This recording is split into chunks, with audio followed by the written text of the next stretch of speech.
Stress, anxiety, regret, these are silent thieves. They creep into our minds, stealing sleep from our nights and joy from our days. A single thought about the past or a fear of tomorrow can spiral into endless worry, leaving us restless, distracted, and exhausted. Many people spend their best years like this, alive, yet not really living. But here's the truth. Worry solves nothing.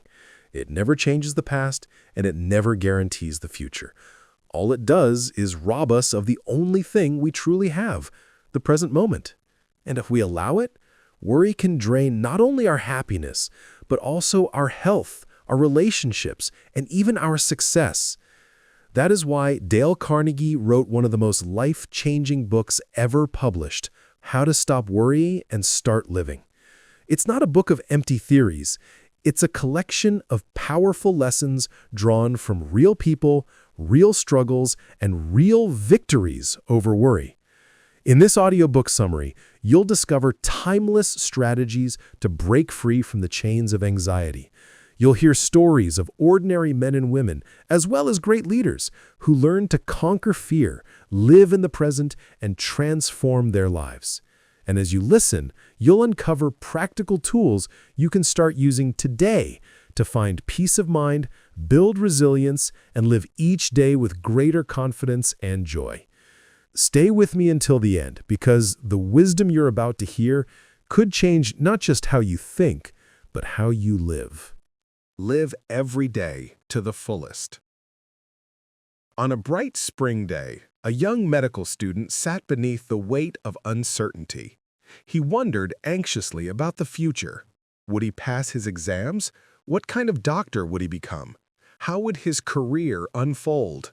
His mind, like many of ours, was restless with worry about things that had not yet come to pass. In that moment, he opened a book and came across 21 simple words that changed the course of his life.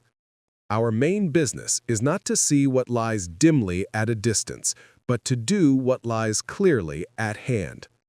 That student was William Osler, who went on to become one of the greatest physicians of his age, head of the world-famous Johns Hopkins Medical School, and later a professor at Oxford University.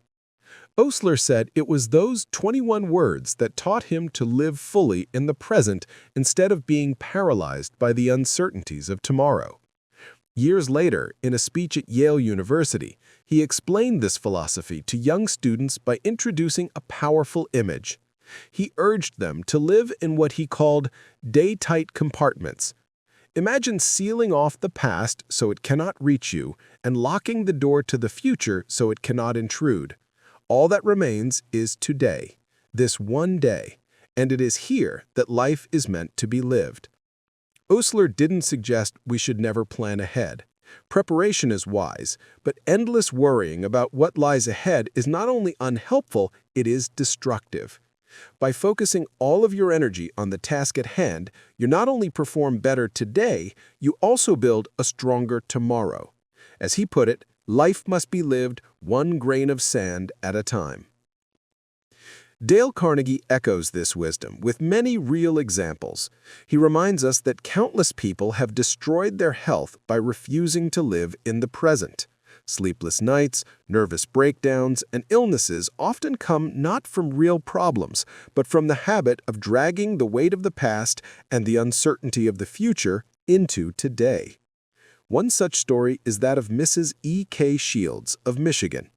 After her husband's death, she fell into poverty and deep despair. She considered ending her life, feeling there was no hope left. But she found a turning point when she decided to focus only on each day as it came. She returned to selling books, the work she once knew. Though it was hard and often lonely, she discovered that concentrating on the small duties of each day kept her from drowning in grief. By locking the doors of yesterday and tomorrow and living only in today's work, she saved not only her livelihood, but her life. This principle is simple, but it can transform everything. Close the doors on the past and the future. Live in day-tight compartments. Pour your heart into today because today is all you truly have. When there seems to be no reason to live. There comes a point in many lives when the weight of worry becomes too heavy to bear. When there seems to be no reason to go on, the human spirit can break. This was exactly the situation of Mrs. E.K. Shields. After her husband's death, she found herself not only alone, but also buried under the burden of poverty. Every day brought new fears, rent that had to be paid, a car payment looming over her, the question of whether she would even be able to afford food. And if she became sick, how could she ever pay a doctor? These worries piled so high that Mrs. Shields decided she could not endure them any longer. She made up her mind to take her own life. The only thing that stopped her was one lingering thought. If she died, her sister would be left heartbroken and unable to pay for the funeral. Even in her darkest moment, love held her back. And then something remarkable happened. Mrs. Shields came across an article with a simple but powerful idea. Every day is a new life to a wise man. Those words struck her like lightning. She copied the sentence and hung it where she could see it every morning. From that moment, she began to remind herself at the start of each day, today is the beginning of a new life. Slowly, her perspective shifted. Instead of drowning in thoughts of yesterday's losses or tomorrow's uncertainties, she learned to live inside each day, one day at a time. The fear of poverty and loneliness loosened its grip. By filling her mind with the thought that each morning brought a fresh chance to live, she discovered joy again. She overcame despair not by solving every problem at once, but by facing today with courage. This lesson asks us a deeper question. Why do we so often run away from the present moment? When we are children, we dream of growing up. When we are grown, we dream of marriage. After marriage, we dream of retirement. And when retirement finally arrives, many realize too late how much life has slipped through their fingers. The truth is, life is not waiting for us somewhere in the distance. It is happening here and now, in each ordinary day. The ancient Romans had a saying for this wisdom: Carpe diem, seize the day. Whatever stage of life you are in, embrace it. Appreciate what you have now. Do not lose today by grieving over the past or chasing a future that has not yet come. The past is gone. The future is uncertain, but the present is alive in your hands. Live it fully. Leave behind all the bad memories and regrets. If you want to free yourself from worry, the first step is to let go of the past. Yesterday is gone forever. Its mistakes and regrets cannot be undone, no matter how much you brood over them. As Carnegie reminds us, forget what has happened. The past cannot be changed. And the future? Well, the future is a mystery. 1,000 different things may happen tomorrow, but worrying about them today will not alter their course. What you do have is today, this single day, these 24 precious hours that are yours to live. The question is, how will you spend them? Will you allow anxiety to poison them, turning your hours into stress and self-pity? Or will you use them to notice the good things in your life? Your work, your loved ones, your health, the small joys that surround you. When you choose to live in the present, life begins to open up in unexpected ways. Each task becomes easier to handle because you are no longer dragging the weight of yesterday or the burden of tomorrow into it. You can give your best to the job at hand. You can savor the simple happiness of being alive today. Sir William Osler, the great physician, once reflected on the secret of his success. He said, "I owe everything to the habit of shutting out all anxieties about the future and concentrating on the work of the present." That was his key, to focus his energy on today's duties, nothing more and nothing less. And in doing so, he achieved greatness without being crushed by the endless pressures of life. You too can practice this wisdom. Live each day as if it were a life in itself. Close the door on regrets. Stop borrowing trouble from tomorrow. And discover the peace and power that comes from giving yourself completely to the present moment. Watching my wife wash dishes taught me to live a carefree life. William Wood was a man of great accomplishment, but behind his success, he carried a silent struggle. He suffered from such severe stomach pain that he could hardly sleep at night. The pain was constant and tormenting. His father had died of stomach cancer, and William feared he was destined for the same fate. Out of desperation, he went to a hospital for a thorough examination. After taking X-rays and running tests, the specialist gave him unexpected news. His stomach was perfectly healthy. The pain wasn't coming from disease, it was coming from his mind. His body was simply reacting to the relentless stress and tension he carried each day. The doctor prescribed medicine to help him rest. But more importantly, he warned William that unless he changed his way of living, no medicine would bring lasting relief. This advice forced William to look inward. He realized he had been living in a constant state of hurry, always rushing, always overloaded with tasks. His mind was never still. He tried to carry yesterday's problems, today's challenges, and tomorrow's burdens all at once. No wonder his body had rebelled. Determined to change, he began to slow down. He set aside time to rest, even taking Mondays off to break his cycle of endless work. One day while cleaning his desk, he noticed old papers and useless notes piled high. As he tossed them into the wastebasket one by one, he suddenly saw a lesson. Worries and regrets are just like waste paper. They serve no purpose. Once their time has passed, why hold on to them?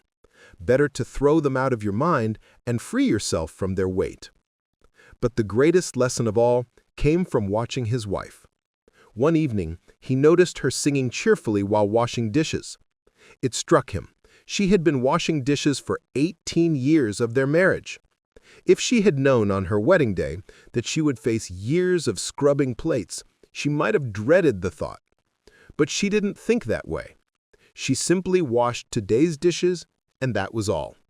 She didn't burden herself with yesterday's dishes already cleaned, nor did she worry about the ones that would pile up tomorrow. And in that simple act, William Wood realized the mistake he had been making. He had been trying to wash all of life's dishes at once. No wonder his body and mind collapsed under the strain. From that day forward, he resolved to live as his wife did, one day at a time. He slowed down. He let go of unnecessary worries. And before long, his stomach pain disappeared. He could finally sleep again because he had learned the most important lesson of all, that peace comes not from rushing through life, but from living each day as it arrives. Time is a healer. Luis Montenegro Jr. once confessed that he felt as though he had wasted 10 of the best years of his life. From the age of 18 until 28, instead of enjoying youth, he drowned in worry. He worried about his job, his health, his family, his future, everything. His insecurities grew so strong that he avoided meeting new people. He developed an inferiority complex that held him back at every step. Even when he applied for jobs, he failed, not because he lacked ability, but because he lacked the confidence to present his strengths. Then something happened that shifted his perspective. Luis met a man named Bill. Bill was someone who, on paper, had every reason to be miserable. He had lost all his savings in the stock market crash of 1929, gone bankrupt again in 1933, and once more in 1937. He owed money to many people, had enemies everywhere, and had endured more misfortune than most men could carry. Yet Bill radiated a strange calm. He was not broken. He was cheerful. Luis couldn't understand it. Why was Bill at peace while he himself was consumed by fear? The answer came when Bill shared his secret. He explained that whenever a serious problem arose, he would take a sheet of paper and write it down in detail. Then he would place it in a desk drawer and leave it there. After 2 weeks, he would return to it. If the problem still bothered him, he put the paper back for another 2 weeks. What he discovered was extraordinary. More often than not, the problem had lost its power with time. Some issues resolved themselves. Others simply shrank in importance. Worries that once felt unbearable faded, just as a balloon deflates when its air is slowly let out. Luis never forgot this lesson. He realized that patience itself can be a cure. Time has a way of softening our troubles, of putting them into perspective. And when you stop feeding your fears with constant attention, they often wither away on their own. So ask yourself, what are you worrying about right now? Is it really worth the energy you're giving it? Chances are, if you step back and give it time, you'll find that what seems heavy today will be light tomorrow. Time, after all, is one of life's greatest healers. 5 ways to relieve anxiety. Professor William Lyon Phelps, a beloved teacher and writer, once feared that his career might be cut short. His eyesight was failing. After only a few minutes of reading, sharp pain would shoot through his eyes as if needles were piercing them. Even looking out a window became unbearable. He began to wonder if he would be forced to abandon his life's passion, teaching. Then one day he was invited to give a lecture. The hall was brightly lit, and the glare hurt his eyes so much that he had to keep glancing at the floor. But when he finally raised his head to look at his students, something extraordinary happened. The pain disappeared. He spoke for a half-hour without discomfort. In that moment, he discovered the healing power of enthusiasm. His love for teaching was so strong that it silenced his suffering. He realized that when the mind is absorbed in something deeply meaningful, worry and pain lose their grip. That was his first method of relief, to live with passion and purpose. Each morning he awoke with excitement at the thought of meeting his students, and that joy carried him through the day. The second method he relied on was reading. For him, a good book was more than just a pastime. It was an escape from anxiety. When the mind becomes engrossed in a story or an idea, troubles fade into the background. Reading allowed him to step outside his own pain and into a world of imagination and wisdom. His third method was physical activity. When depression weighed on him, he found release in movement. He played tennis in the mornings, golf in the afternoons, and sometimes danced late into the night. He discovered that when the body sweats, the mind clears. Worry cannot survive when energy is burned through joyful activity. The fourth method came from a piece of advice he treasured from Wilbur Cross, the former governor of Connecticut. Cross had once said, "When I feel overwhelmed by too many responsibilities at once, I sit back, relax, and let myself be still." For him, it meant smoking his pipe. For others, it might mean simply pausing, breathing, and giving the mind space to reset. In that pause, the pressure of life eases. And the fifth method was perhaps the simplest, yet the most profound: remembering that time heals. Professor Phelps would tell himself, 2 months from now, this problem won't matter to me. If I won't be worrying about it then, why waste my peace of mind on it now? By giving troubles time to pass, he freed himself from the illusion that they had power over him. Through these practices, enthusiasm, reading, exercise, relaxation, and patience, Professor Phelps found a way to not just manage his anxiety, but to live fully in spite of it. His story reminds us that worry shrinks when the mind is lifted by purpose, joy, and perspective. One thing at a time. Good man.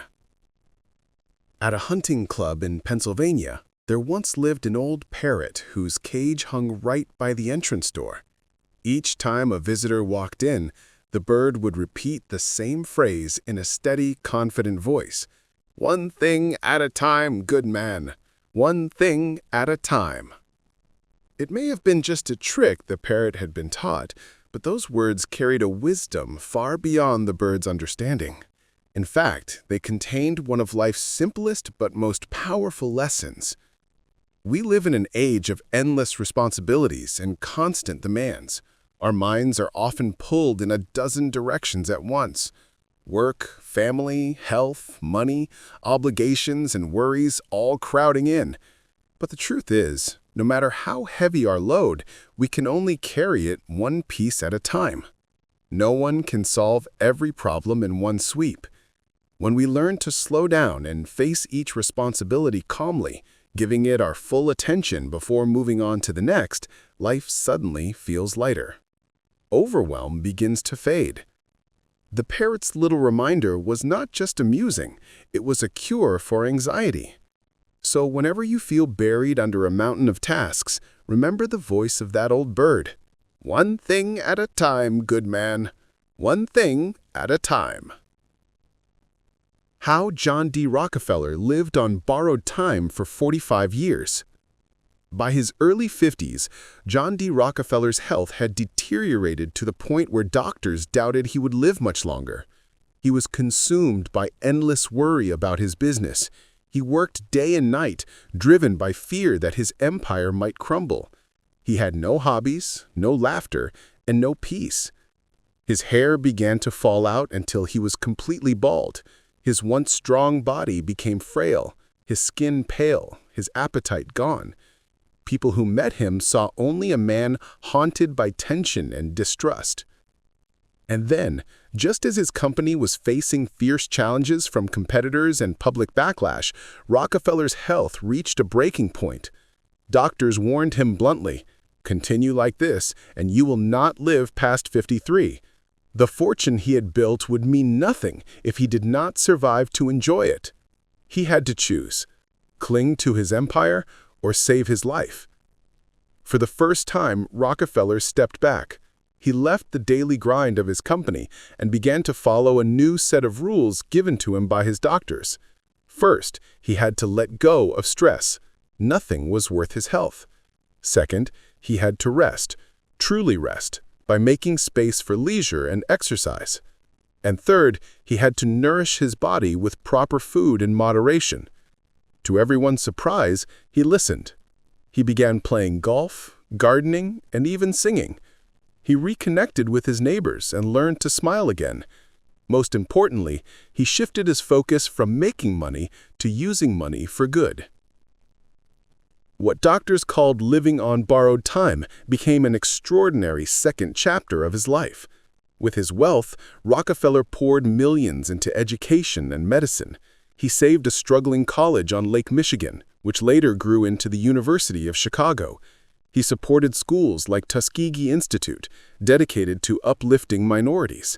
When hookworm disease spread across the American South, treatment cost just 50 cents per person, but millions were suffering. Rockefeller funded efforts to wipe it out. That was the beginning of the Rockefeller Foundation. Through his generosity, he helped fund research that led to life-saving discoveries. The development of penicillin, the fight against malaria, tuberculosis, and influenza all were supported in some way by Rockefeller's philanthropy. What began as a man's effort to save his own life grew into a mission that touched the lives of millions across the globe.